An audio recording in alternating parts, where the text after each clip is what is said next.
Welcome to Dhaka Tribune Straight Talk, one-on-one conversations with newsmakers and opinion shapers. I'm Dhaka Tribune editor Zafar Sobhan, and I'm in conversation this evening with Rubaiya Ahmad, who is the founder and chairperson of Obhoyaronno Animal Welfare Foundation here in Bangladesh. Rubaiya, welcome to the show. Welcome back to the show. Thank you. Good to be back. Well, the reason I wanted you on the show today is because, of course, animal welfare, and specifically the welfare of the dogs in Dhaka City, has been very much in the news of the last days and weeks. Why don't you start by telling us a little bit about what the current situation is? Where do things stand? Why are we having this discussion with regard to keeping the dogs of Dhaka South City Corporation safe? Well, we shouldn't be having this discussion. You know, that's the whole point, that we've come such a long way since we started, working in 2009. And, the focus keeps coming back to animal welfare and dog lovers. And that's the narrative that the media is also going by, that it's dog lovers against DSCC. But it's not. It's, there's a much broader objective.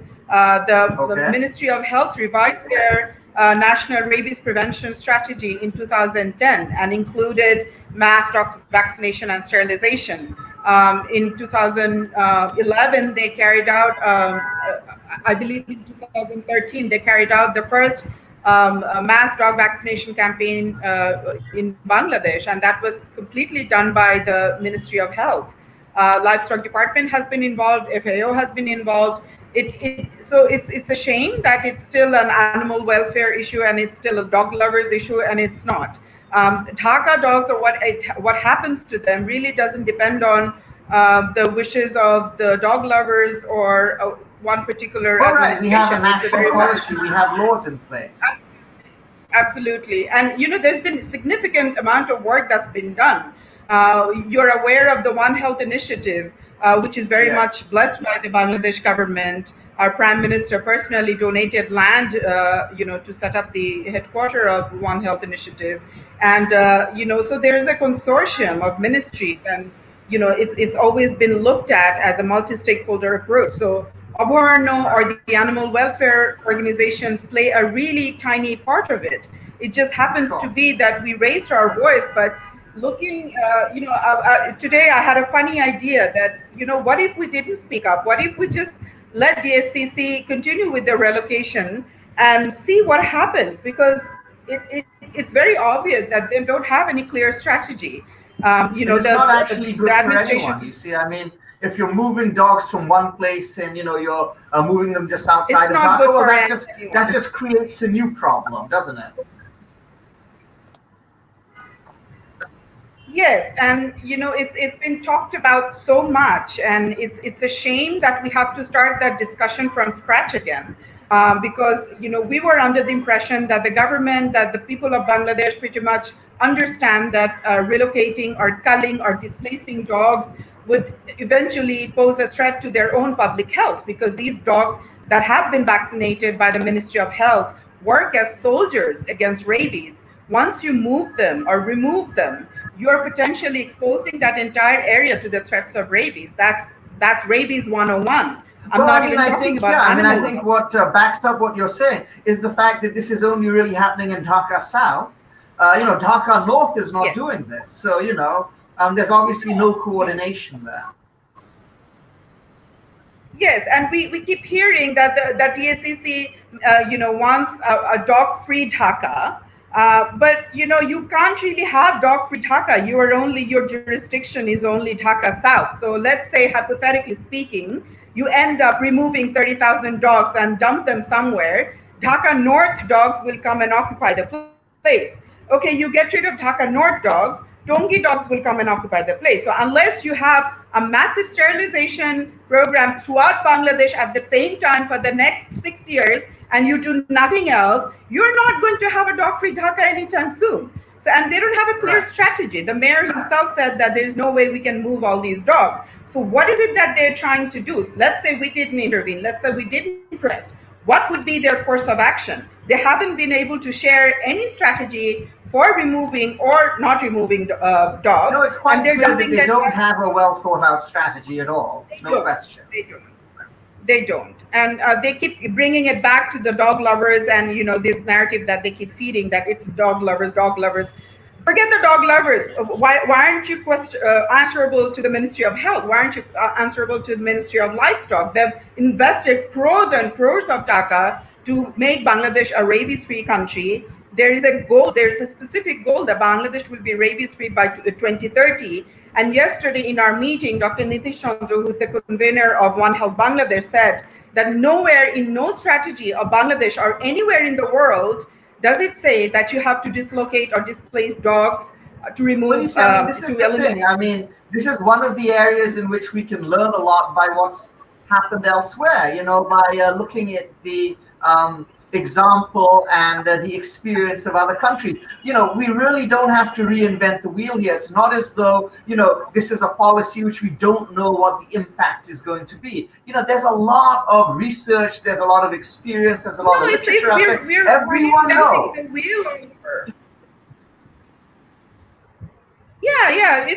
There's no sense in trying to figure something out that's been proven effective in other countries over and over the past 5 decades. Jaipur was the first one to start animal birth control program. They started with 300 rabies deaths per year, and now it's been 0 for the last 2 decades. We keep hearing about Singapore. It's too funny to me that Singapore, it's like the dogs are the only thing that is getting in the way of us becoming a Singapore. But let's say that is the case. Even Singapore has a program that they announced in 2017 to sterilize 70% of their dogs. And they have only 7,000 dogs in their city. And that is the result of years of systemic sterilization, adoption, promotion, vaccination, and all that program. All the developed country examples that are being drawn by the DCC they never did anything like this. Yes, and it's a result of decades of hard-hitting campaign and funding and policy change and lobbying and all that. We can't skip all those steps and just go to just, we want a dog-free Dhaka. It just doesn't work that way. And when he was asked that, are you going to give us a timeline to come up with a strategy and to implement, he said that, 5 years. That's not going to happen. He knows that's not going to happen. So we're at a loss for, we've been asked to give some recommendations, but we're just here thinking that if you don't stop removing dogs, there's just no sense in carrying out this discussion. And first of all, one administration of one office doesn't get to decide what happens to the city's dogs, and they cannot go against the nationwide policy and the law of the country. So it boggles my mind how one person or one office can just sit and decide for the rest of us. I was, of course, at yesterday's meeting as well. As a board member of Obhoyaronno, I felt hopeful after the meeting. I mean, obviously, we have to sort of take the political realities into consideration. But I think there's room to work, and especially when you point out the context in that this is really one locality in an entire country, which is really kind of running its own policy, which runs counter to the stated and written policies of the entire, the Ministry of Health, various other ministries. So, and I think when you look at it from that perspective, I think there's actually a lot of cause to be hopeful. I mean, it seems to me that there's a little bit of, you could call it sort of freelancing going on in Dhaka City and Dhaka South. And I think that there's a lot of scope actually to improve the situation now. And I also saw with the mayor, I did actually see I thought at least that a willingness to work hand in hand with animal welfare organizations. Now, how that's going to happen and what form that'll take remains to be seen. But he's on the record as actually saying it. And so that's something you can hold him to. Yes, absolutely. And, we were also talking amongst ourselves that this is a great opportunity to solve a huge problem in Dhaka City, which many pet owners face, is that they face a lot of, restrictions from the building committee, from the neighbors when they have pets in the house. So this is probably one opportunity for us to work on that, that if, the administration says that the building committee cannot have such unfair rules that you cannot have pets or you cannot take your pet out for walks and things like that. That is something definitely we can work on. But there's other things, you know, you have to promote adoption and all that. You have to make sure that we have strict policy against breeding and importing foreign breeds. You have strict policy that people have to sterilize their pets because, you know, part of the pet population, the roaming pet population that we see is discarded litters of household pets. So, you know, that in itself is a huge task to undertake. So it's just not a matter of me thinking that, okay, these dogs are going to be killed, let me take them home. That is just this cuckoo, you know, concept. So that's not going to fly. But you're right. Yeah, no, I'm saying I think that the centerpiece of any strategy has to be, you know, and this is in every country in the world, it has to be a vaccination and sterilization program. Okay, that's really what we need to be doing. And, you know, I think my understanding, you would know better than me, is we've had some success, and really that's where all of the resources need to be invested. Now, I think I heard the figure of 48,000 dogs. Is that correct? Do you think? Does that sound about right? Well, we did a census in 2016. It was actually Humane Society International that came to Dhaka and conducted this survey in collaboration with Obhoyaronno, and the survey was supervised by Dr. Lex Hebe, who's the pioneer of, you know, and the father of dog population survey. So we're very, very confident about the numbers we had, which was 37,000 in 2016. Okay. Given that there's not much vaccination and sterilization work that was carried out by Dhaka South since forever, there is a chance of that number going up. 10,000 is a bit of an exaggeration to me, but I will not reject it without any new census. I will neither accept it nor reject it. Those are the numbers. It seems doable to me. You know, I mean, of course, if you have the resources and you have the investment and the political will, you know, this can be done. Obviously, it's not going to be done in a week or a month or even a year, but it can be done. It's a very manageable issue, you know, and Dhaka, for every 200 people, we have one dog. So our dog to human ratio is one of the lowest in South Asia. And, you know, if you look at other mega cities, it's a matter of a few years, but somehow the government has not been able to put that in the development agenda. They haven't prioritized it. And they're after quick fixes.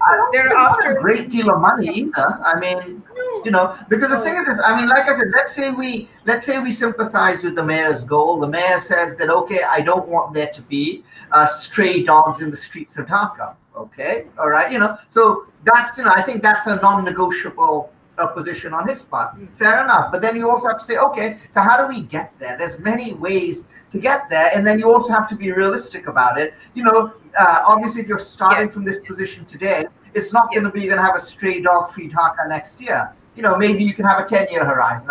You know. And then this is a big part of it. And then you have sterilization and vaccination programs. You have adoption programs. You talk with the building authorities and the housing authorities, which is what you just said.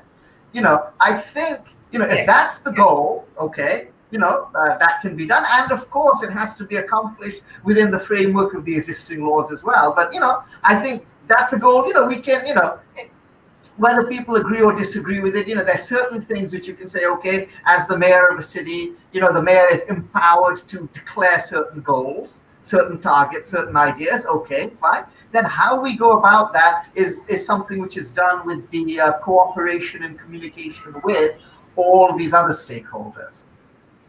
I mean, anything is possible. You can have a crime-free Dhaka too. You can have, you know, waste management like in Dhaka too. Anything is possible. We're not saying it's not possible, but then you pick one thing and, you know, ignore everything else. It's not going to happen. Well, it does seem to be an odd sort of thing to focus on, doesn't it?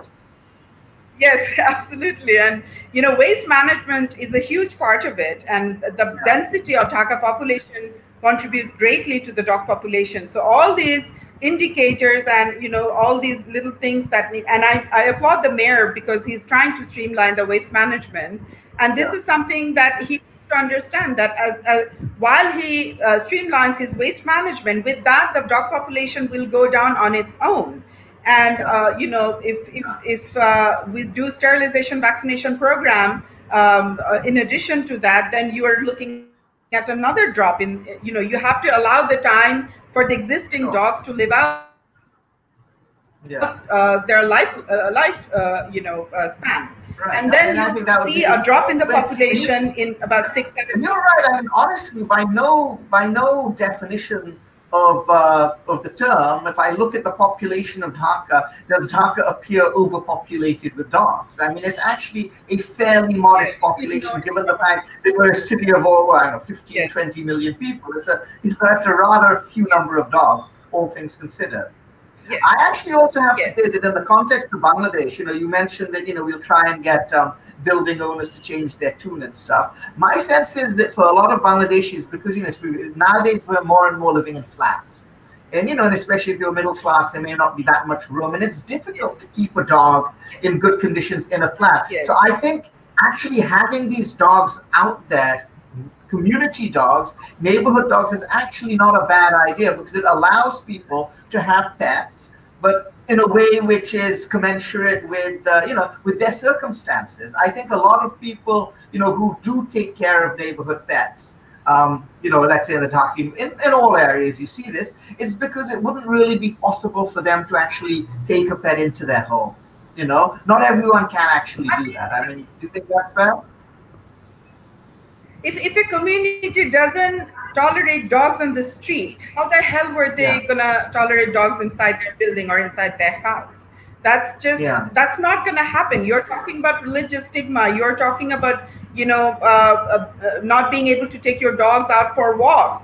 So unless you're taking one tiny component of the Western world and the Western society and just trying to cram that into a highly dense, dirty, mismanaged city. It's not going to fly, unless you have dog parks, unless you have, the culture of dog adoption, unless you can fight the religious stigma.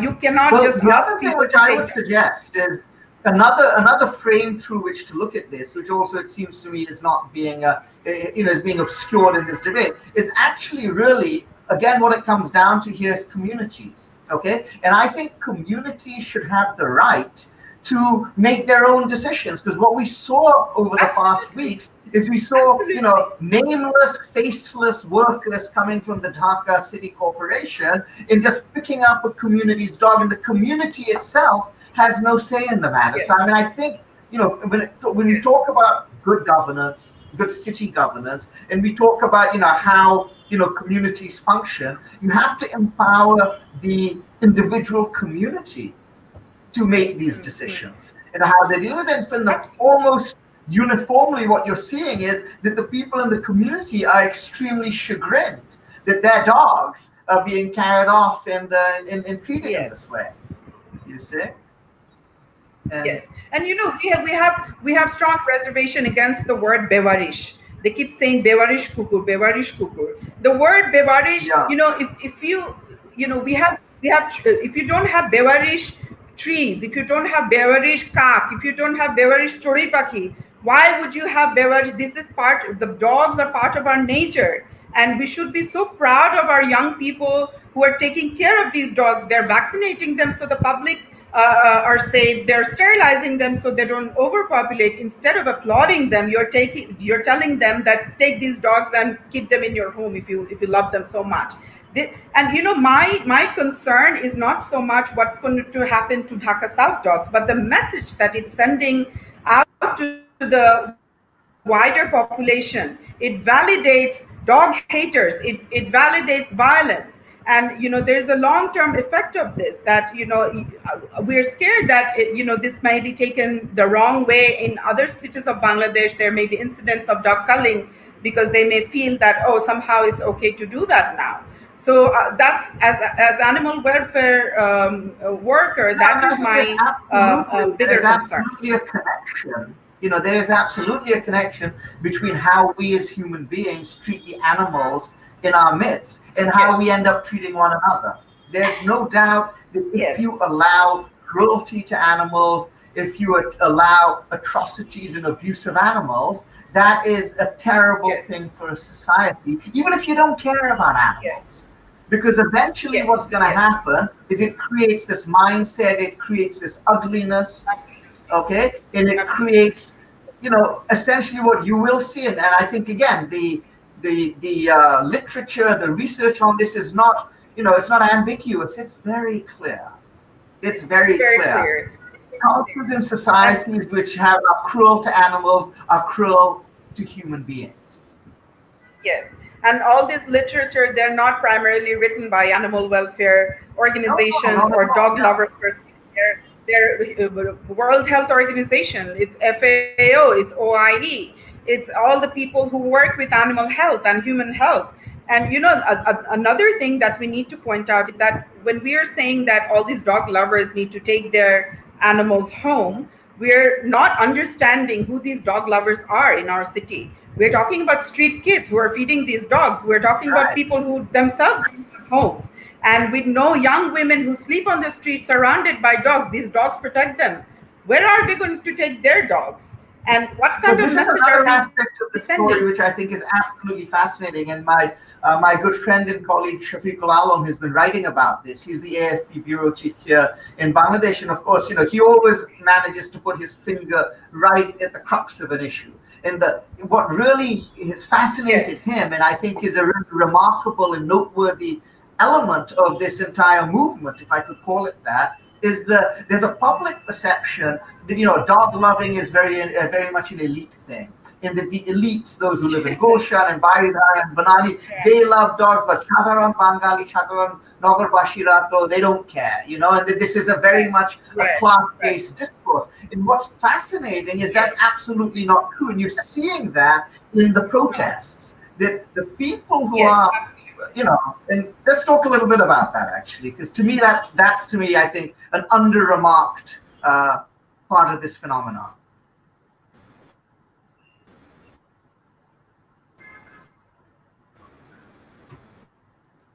Rubaiya, can you hear me? Okay, I think we may have, you have a bit of, okay. 80% of the dog in our city and in our we lost you for a second there, Rubaiya. Could you just start again? We lost you a little bit because, go ahead.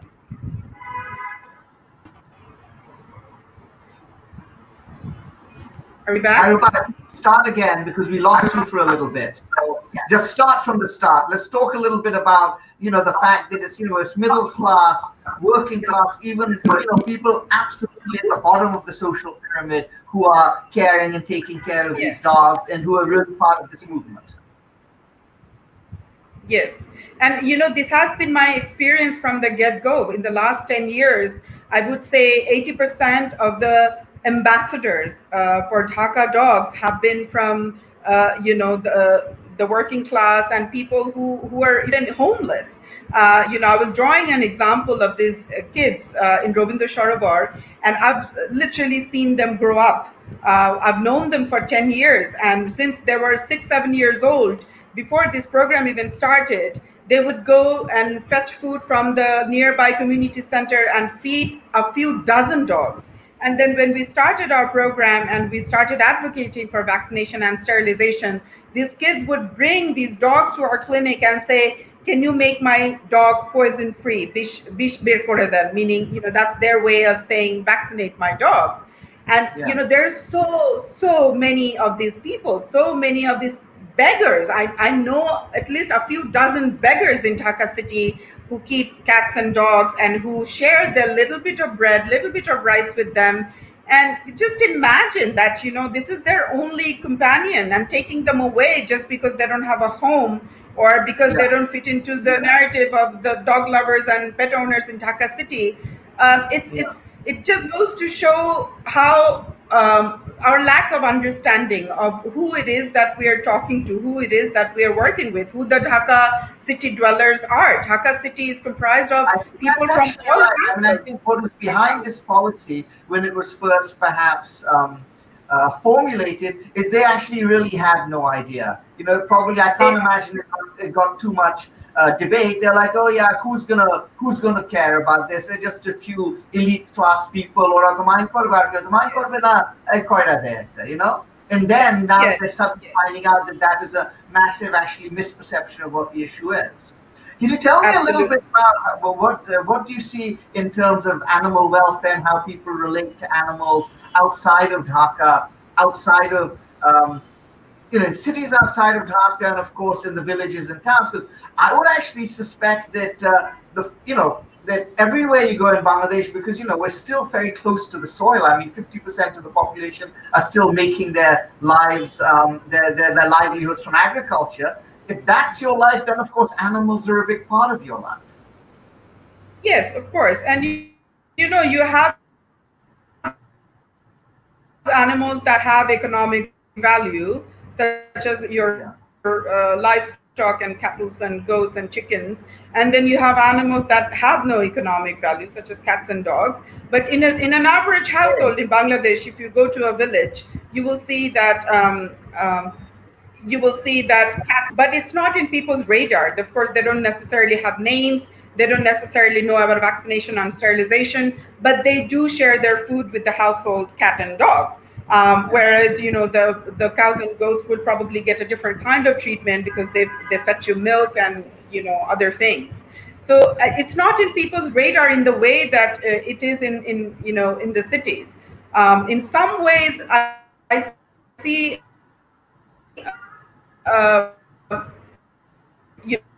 when people come into the city, they get used to the abuse and the cruelty to animals, and somehow the culture that they grew up with.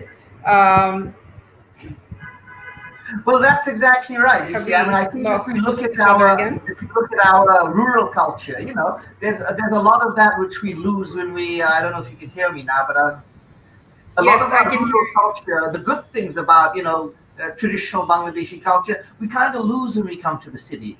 And I think that's not just Bangladesh, that's all over the world, the neighborliness, the looking out for one another. Unfortunately, cities often are places which are a little bit harsher, and where the more traditional mores which we may have enjoyed, not so much in evidence. And, like I said, in caring for communities and animals being a part of that community may be one of the things which you tend to forget when you come to a city.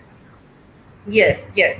And when this relocation started happening, in around Romna and TSC, there was a little girl that makes flower garlands, and she was sitting there and she was in tears because there was this a dog that she'd been feeding for years now.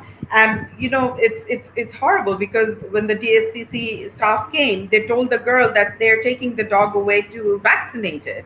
So they're using our argument against us. So, and of course, when the dog was gone, and it was nowhere to be found again. People, these dog lovers, so-called dogs. We do have the commitment from the mayor from our meeting yesterday, where he said absolutely that if we can identify these dogs as being dogs which someone in the community is taking care of, he gave us his commitment that they will not be relocated. I think that's a great start, and I think we should hold him to it. Yes and no, because first of all, vaccinated dogs cannot be marked permanently. Only sterilized dogs, because they're under he didn't say vaccinated and sterilized. He said if they're being taken care of. So that's a different standard. We can put collars on the dogs, but from our experience, we have seen that the collars don't last more than 2-3 days. But my feeling is that from what he said, is even if and of course if it's done in the dead of night, then they're spirited away, you can't do anything about it. But if someone comes and someone is there and they say, hey, this is my dog, I feed this dog, I take care of it. From what I understood of what the mayor told us, he's saying in a situation like that, the workers should be instructed or understand that they're not to remove that dog. So let's see if we can hold him and we can hold the city corporation to that policy, because that was stated very clearly as far as I'm concerned. I hope you're right. I hope you're right, because from our experience, it's very difficult to, and common people, when they see the logo of a government agency, they usually don't interfere. And you know, they're scared. They're scared to say anything. And even if you go and tell people that, look, when somebody comes and takes your dog away, you have to tell them that it's your dog. They get scared to claim ownership of a dog. So because it's easier said than done. It's easier said than done. No doubt about that. Yeah, no, I do see that. Yeah. But I have to say, sort of in conclusion, I'm so proud of the work which everyone is doing here, because I honestly think it speaks so well of us as a country. It speaks so well of us as a community to see people, because ultimately when people are taking care of animals, there's nothing in it for them. It's absolutely, you know, an act of generosity and selflessness. And this is, you know, and that's what any country and any society needs. So when I see these young people, and a lot of them young people doing this, taking time out of their day, it really fills me with pride, and it fills me with a lot of hope for the future of Bangladesh. I feel that, you know, it's you know, it's one battle in a long war, but we're in the right direction here. Okay. Well, on that note, Rubaiya, I'm going to say goodbye. Thank you so much for joining us. I think you've had a few internet connectivity issues throughout the conversation, but nevertheless, I've really enjoyed speaking with you. I think it's been very illuminating. It's been very interesting. And I think for our readers, our viewers, they've got a really good sense of what the issues are and where things are going. So I hope in the future that this is just the start, and that, you know, you will be able to continue in your work, and the many other people working with you and like you for the welfare of the dogs, not just the Dhaka South City Corporation, but all of Dhaka, all of Bangladesh. Thank you so much, and have a good night. Good night. And thank you for tuning in. This has been Zafar Sobhan in conversation with Rubaiya Ahmad. Please join me again, same time next week for Straight Talk. Thank you.